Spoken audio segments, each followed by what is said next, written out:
మనము 2 రోజులు లైవ్లో అందుబాటులో లేము. ఎందుకు అందుబాటులో లేమంటే కూడా చెప్తా. 23 నుండి ఇదే బ్రోకర్ షఫీ, వ్యభిచారి షఫీ దందాలు చేస్తూ అమాయకులను నమ్మిస్తూ డబ్బులు దోచుకుంటున్న షఫీగాడి గురించి మనము స్ట్రింగ్ ఆపరేషన్ చేయడానికి ఒరిస్సా దాటి వెళ్ళినాం. ఒక బృందాన్ని తీసుకొని కూడా వెళ్ళినాము. ఖరగ్పూరు, మిదినాపూరు, సాల్బోని ఈ ఏరియాలో తిరిగినాం. వాడు లాస్ట్ మంత్ ఏప్రిల్లో వాడు ఒక అమ్మాయిని తీసుకొని ఒక పని మీద వేయండు.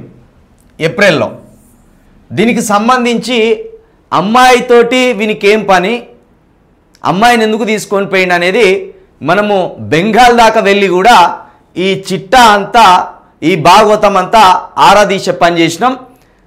నిజానికి ఏందంటే వీడు ఒక అమ్మాయిని మైండ్ డైవర్ట్ చేసి అమ్మాయిని ట్రాప్ చేసి అమ్మాయి భర్తను చంపేసిండు.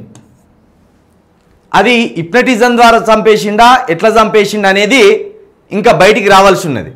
అయితే అమ్మాయి భర్తను చంపేసి అమ్మాయికి సాయం చేసినట్టు మళ్ళీ వీడే ఈ అమ్మాయితో తిరుగుతున్నాడు. అంటే ప్రస్తుతం అమ్మాయితోటి వీరికి ఫిజికల్ రిలేషన్ ఏర్పడింది. అమ్మాయిలకి ప్రస్తుతం ఈ అమ్మాయికి ఎట్లున్నదంటే తల్లి కంటే, తండ్రి కంటే, అన్న కంటే, తమ్ముడి కంటే, తన బంధుమిత్రులు అందరికంటే కూడా వీని మీద విపరీతమైన వ్యామోహం ఏర్పడింది. షఫీగాన్ మీద విపరీతమైన వ్యామోహం ఏర్పడింది. ఈ షఫీగాన్ మీద ప్రస్తుతం ఈ అమ్మాయికి ఎవరు చెప్పినా వినే మైకంలో ప్రస్తుతం లేదు. అయితే ఇప్పుడు ఈ బెంగాల్లో మరి అమ్మాయి మైండ్ డైవర్షన్ అయి విని మాయలో పడి ఆ హత్యకి అమ్మాయి సహకరించిందా, లేకపోతే ఈ అమ్మాయిని వర్షపరచుకోవాలనే ఉద్దేశంతో వీడే ఒక పెద్ద స్కెచ్ గీసి ఈ అమ్మాయికి సాయం చేసినట్టు చేసి ఆ భర్తను చంపేసి వీడు ఈ అమ్మాయిని లోపరుచుకున్నాడా అనే కోణంలో మనం ఆరాధీసే ప్రయత్నం చేసినాం. వీళ్ళు ఏప్రిల్ మాసంలో వీళ్ళు ఈ మిదినాపూరు, ఈ ఖరగ్పూరు, ఈ సాల్బోని ఏరియాల్లో వీళ్ళు తిరిగిండ్లు. అక్కడ ఒక లాయర్ని సంప్రదించిండ్లు. ఎందుకు సంప్రదించిండ్లంటే ఇప్పుడు ఈ అమ్మాయి భర్త యాక్సిడెంట్లో చనిపోయిందని వీళ్ళు నమ్మిస్తున్నారు. షఫీగాడును ఆ అమ్మాయి నమ్మిస్తున్నది. షఫీగాడి ఈ అమ్మాయి ఏం నమ్మిస్తున్నదంటే అమ్మాయి భర్త యాక్సిడెంట్లో చనిపోయిండు అని నమ్మిస్తున్నారు. కానీ ఇది యాక్సిడెంట్ కాదు. వీడు ఈ అమ్మాయిని ఓ విధంగా మైండ్ డైవర్ట్ చేసి వీడే ఆ భర్తను చంపేసి ఈ అమ్మాయిని స్వాధీనపరుచుకున్నాడు అనేది ఈ అమ్మాయికి తెలుసా లేదా అనేది ఒక ప్రధానమైన అంశం. అసలు ఈ అమ్మాయి ఉన్న చోటుకి పరాయి వ్యక్తి పోలేరు. కానీ వీడు పోయిండు 2 సార్లు. అమ్మాయి వాళ్ళ ఇంటికి వీడు 2 సార్లు పోయినాక ఏం జరిగింది అనేది కూడా సస్పెన్సే. కాబట్టి వీడు ఏం చేసిండంటే అమ్మాయి భర్త చనిపోగానే ఈ అమ్మాయికి ఫోన్ చేసి పోస్ట్ మార్టం కూడా చేపియకుండా, ఒకవేళ పోస్ట్ మార్టం చేసిండ్లు అని కొంతమంది అంటాను, చేయలేదని కొంతమంది అంటాను. పోస్ట్ మార్టం చేస్తే మైనర్ పోస్ట్ మార్టం చేసిండ్లా, లేకపోతే పూర్తిగా ఏ విధంగా ఈ అమ్మాయి భర్త చనిపోయింది అనేది విషయాలు బయటికి పొక్కలే. అయితే ఇప్పటికిప్పుడు ఈ కేసును క్లోజ్ చేయాలని ఈ అమ్మాయిని పట్టుకొని వీడు ఖరగ్పూర్కు వెళ్ళి అక్కడనే ఒక లాడ్జ్ తీసుకొని ఈ అమ్మాయి వీడు వారం రోజులు ఆ లాడ్జ్లో ఉన్నారు. చూడండి, ఒక అన్నోన్ పర్సన్ వీడెవడో ఈ అమ్మాయికి తెలియదు. ఏడాది క్రితం వరకు కూడా వీడెవడో ఈ అమ్మాయికి తెలియదు, ఈ అమ్మాయి ఎవరో వీనికి తెలియదు. కానీ సంవత్సరం లోపలే ఈ అమ్మాయి వీనికి పరిచయమైన సంవత్సరం లోపే అమ్మాయి భర్తను చంపేసి అమ్మాయిని లోపరుచుకున్నాడు. అమ్మాయిని లోపరుచుకొని టోటల్ వాళ్ళ కుటుంబ సభ్యులందరికీ అమ్మాయిని దూరం చేసేసి ఆఖరికి ఏం చేసిందంటే ఈ అమ్మాయి 85 సంవత్సరాల అత్త ఉంటుంది. ఈ అమ్మాయికి అత్తను కూడా విడిచిపెట్టి ఈ అత్తకు ఒక్కడే కొడుకు, చనిపోయినోడు ఒక్కడే కొడుకు ఈ ముసలమ్మకు. మరి ఈమె ఆలన పాలన ఎవరు చూడాలి? 85 సంవత్సరాల వృద్ధురాలి ఆలన పాలన ఆమెను ఎవరు చూసుకోవాలి? ఈ అమ్మాయినే చూసుకోవాలి కదా. ఈ అమ్మాయికి ఆ మైకం లేకుండా చేసేసిండు. వీనితోటే తిరుగుతుంది అమ్మాయి. లాయర్ దగ్గరికి పోయి వీలైనంత త్వరగా కేసు మూసేయాలి అని ఈ అమ్మాయిను వీడిద్దరు కలిసి పోయిండ్లు కరగ్పూర్, రూసా, మిద్నాపూర్ ఈ ఏరియాలన్నీ మంచిగా కలియ తిరిగిండ్లు. కలకత్తా అంతా మంచిగా గత్తి కొట్టిండు. అంటే చూడండి, ఇప్పుడు వీనికి 55 సంవత్సరాలు, ఈ అమ్మాయికి 30 సంవత్సరాలు. చూడండి, 25 సంవత్సరాల తేడా.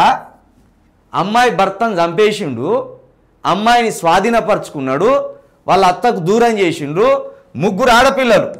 ముగ్గురు ఆడపిల్లల్ని వదిలిపెట్టి ఈ అమ్మాయి వీనితోనే తిరుగుతున్నది. ఈ ముగ్గురు ఆడపిల్లలని ఒక ఆయాకు అప్పచెప్పిందట. అప్పచెప్పి ఇక్కడికి ఈ కరగ్పూర్ పోయి ఆ లాయర్ని కలిసి వారం రోజులు ఆ లాడ్జిలోనే ఎంజాయ్ చేసి, అంటే చూడు ఎంత మైకం రాజేస్తే ఆ అమ్మాయి వీడి మైకంలో పడాలి. ముగ్గురు ఆడపిల్లలు ఉన్న ఒక అమ్మాయి, 85 ఏళ్ళ అత్త ఉన్న ఒక అమ్మాయి ముగ్గురు పిల్లలను పట్టించుకోకుండా, అత్తను పట్టించుకోకుండా ఒక మాయగాడి, ఒక జూదగాడి, ఒక హిప్నటిజం చేసేవాడి మైకంలో పడ్డదంటే ఈ అమ్మాయి మానసిక బలహీనత ఏ స్థాయిలో ఉన్నదో అర్థం చేసుకోవాలి. ఇంత మానసిక బలహీనత ఆ అమ్మాయిలో కలుగజేసిన వీని హిప్నటిజం ఏందో మనము అర్థం చేసుకోవాలి. కాబట్టి ఈ భాగవతాన్ని అంతటిని ఇంచు టు ఇంచు ప్రతి వ్యక్తిని అడిగి తెలుసుకోవడానికే మేము ఖరగ్పూర్ దాకా పోయినాం, సాల్బోన్ దాకా పోయినాం. అక్కడ చాలామందిని కలిసినాం. వాళ్ళు ఇది ప్రీ ప్లాన్ మర్డర్ అంటారు. అసలు ఈ అమ్మాయి ఉన్న దగ్గరికి నర మానవుడు పోలేడు. ఎందుకంటే వాళ్ళది సెంట్రల్ జాబు, వాళ్ళ ఐడి కార్డు చెప్తేనే పరాయి వ్యక్తి లోపలికి పోవచ్చు. కానీ ఈ అమ్మాయి వీడి మైకంలో తెలిసి తెలక ఐడి కార్డు పంపితే వీడే ఒక కారు పంపి ఆ కారు ద్వారా వాళ్ళ భర్తకి యాక్సిడెంట్ చేపించి ఇది ఒక పెద్ద కట్టుక తల్లి మళ్ళీ యాక్సిడెంట్ లాగా చిత్రీకరించినట్టు మనకు ఒక సమాచారం ఉన్నది. కాబట్టి ఇప్పుడు ఈ అమ్మాయి భర్త చనిపోయిండు. మరి ఈ హత్యకు వీడు కారణమా, వీడొక్కడే కారణమా? ఈ అమ్మాయిని భ్రమ పెట్టి లోబర్చుకొని ఈ అమ్మాయిని శాశ్వతంగా వీడి మైకంలో ఉంచుకోవాలనే ఆలోచనతో ఈయనను చంపిండా, లేకపోతే ఈ అమ్మాయే వీని మీద వ్యామోహంతో, వీని మీద తీవ్రమైన ఒక ఆలోచనతోటి వీడికి సహకరించి ఈ భర్తను చంపిందా అనేది కూడా పూర్తిగా తెలవాలి.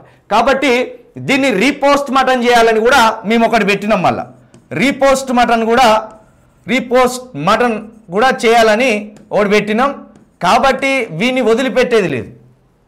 ఎందుకంటే అసలు ఒక అమ్మాయి ఇల్లు దాటి తిరగని ఒక అమ్మాయిని వీడు ఒక కెన్యన్ వాటర్ అనే ఒక బిజినెస్ తోటి మాయలో వేసి, అంతకంటే ముందు ఓ 3-4 గంటలు అల్లా నిజమైన దేవుడు అని చెప్పి ఆమె మైండ్ అంతా ఒక డిస్టర్బ్ చేసి ఆమెను గందరగోళానికి గురి చేసి ఆమె వెంటనే వీని ఇంటికి పోయేటట్టు, వీని ఇంటికి పోయి ఆ ఖురాన్లు తీసుకొచ్చుకునేటట్టు, ఆ తీసుకొచ్చుకున్న ఖురాను ఈమెతోటి రోజు చదివిపించి రోజు రెగ్యులర్గా కొన్ని 2-3 గంటలు వీళ్ళిద్దరు ఫోన్లో మాట్లాడుకోవడం, భర్త ఉండగానే వీళ్ళిద్దరు 2-3 గంటలు ఫోన్లో మాట్లాడుకోవడం. అంటే వీడు అమాయకుడా చాతగానోడా తెలియదు మనకు. కాబట్టి ఈ అమాయకుణ్ణి చేసి వీళ్ళిద్దరు ఆడుకొని వీడిని చంపిన అనేది ఒక ప్రధానమైన అనుమానం. కాబట్టి వీడు ఈ భర్త అనేటోడు ఎలా చనిపోయాడు? వాణ్ణి వీడు కుట్ర చేసి చంపిండా, వీడు కుట్ర చేస్తే ఈ అమ్మాయి కూడా సహకరించిందా? సహకరిస్తే వీళ్ళిద్దరు కలిసి వీడిని ఎట్లా చంపారు? దీని పోస్ట్ మార్టం ఎందుకు జరగలేదు? ఈ పోస్ట్ మార్టం మళ్ళీ రీపోస్ట్ మార్టం జరిగితే ఎన్ని గాయాలైనాయి, ఏ విషయాల వల్ల చనిపోయింది వాడు అనేది పూర్తి స్థాయిలో బయటకు వస్తుంది. కాబట్టి దీని మీద ఈ పని మీదనే మేము రూసానగర్ వరకు, మిదినాపూర్ వరకు, ఖరగ్పూర్ వరకు ఈ 3 రోజులు పని కట్టుకొని ఓ బృందమే పోయినాం.